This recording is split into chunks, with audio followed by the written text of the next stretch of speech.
নমস্কার বন্ধুরা, আমি আজকে রবীন্দ্রনাথ ঠাকুরের গ্রন্থ জীবনস্মৃতি থেকে স্মৃতিচিত্র রচনা প্রকাশ অংশটি পাঠ করে শোনাব। আমার পাঠ যদি আপনাদের ভালো লাগে, আমার চ্যানেলটিকে সাবস্ক্রাইব করবার অনুরোধ রইল। রচনা প্রকাশ। এ পর্যন্ত যাহা কিছু লিখিতেছিলাম তাহার প্রচার আপনা আপনির মধ্যেই বদ্ধ ছিল। এমন সময় জ্ঞানাঙ্কুর নামে এক কাগজ বাহির হইল। কাগজের নামের উপযুক্ত একটি অঙ্কুরোদ্গত কবিও কাগজের কর্তৃপক্ষরা সংগ্রহ করিলেন।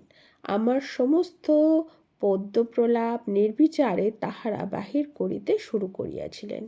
কালের দরবারে আমার সুকৃতি দুষ্কৃতির বিচারের সময় কোনোদিন তাহাদের তলব পড়িবে এবং কোনো উৎসাহী পেয়াদা তাহাদিগকে বিস্তৃত কাগজের অন্তর্মহল হইতে নির্লজ্জভাবে লোকসমাজে টানিয়া বাহির করিয়া আনিবে, জানানার দোহাই মানিবে না, এ ভয় আমার মনের মধ্যে আছে। প্রথমে যে গদ্য প্রবন্ধ লিখি তাহাও এই জ্ঞানাঙ্কুরেই বাহির হয়। তাহা গ্রন্থ সমালোচনা, তাহার একটু ইতিহাস আছে। তখন ভুবনমোহিনী প্রতিভা নামে একটি কবিতার বই বাহির হইয়াছিল। বইখানি ভুবনমোহিনী নামধারিণী কোনো মহিলার লেখা বলিয়া সাধারণের ধারণা জন্মাইয়া গিয়াছিল। সাধারণী কাগজে অক্ষয় সরকার মহাশয় এবং এডুকেশন গেজেটে ভূদেববাবু এই কবির অভ্যুদয়কে প্রবল জয়বাদ্যের সহিত ঘোষণা করিতেছিলেন। তখনকার কালে আমার একটি বন্ধু আছেন, তাহার বয়স আমার চেয়ে বড়। তিনি আমাকে মাঝে মাঝে ভুবনমোহিনী সই করা চিঠি আনিয়া দেখাইতেন।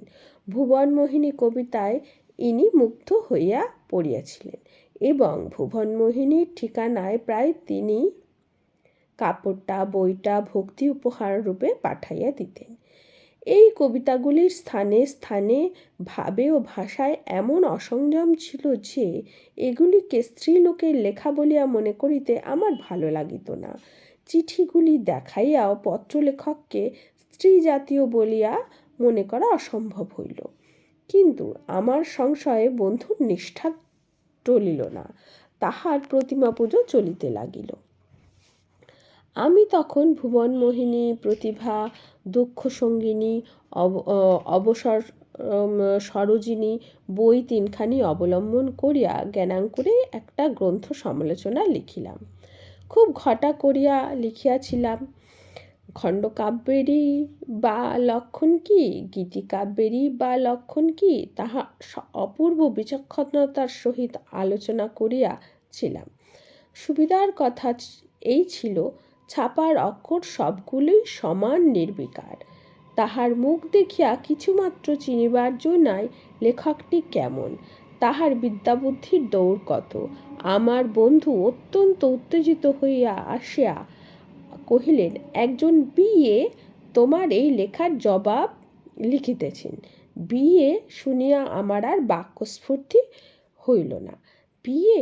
শিশুকালের সত্য যেদিন বারান্দা হইতে পুলিশম্যানকে ডাকিয়াছিল সেই দিন আমার যে দশা, আজও আমার সেইরূপ। আমি চোখের সামনে স্পষ্ট দেখিতে লাগিলাম খণ্ডকাব্য গীতিকাব্য সম্বন্ধে আমি যে কীর্তিস্তম্ভ খাড়া করিয়া তুলিয়াছি, বড় বড় কোটেশনের নির্মম আঘাতে তাহা সমস্ত ধূলিসাৎ হইয়াছে এবং পাঠক সমাজে আমার মুখ দেখাইবার পথ একেবারে বন্ধ। কুক্ষণে জনমতোর রে সমালোচনা উদ্বেগে দিনের পর দিন কাটিতে লাগিল। কিন্তু বিএ সমালোচক বাল্যকালের পুলিশম্যানটির মতোই দেখা দিলেন না।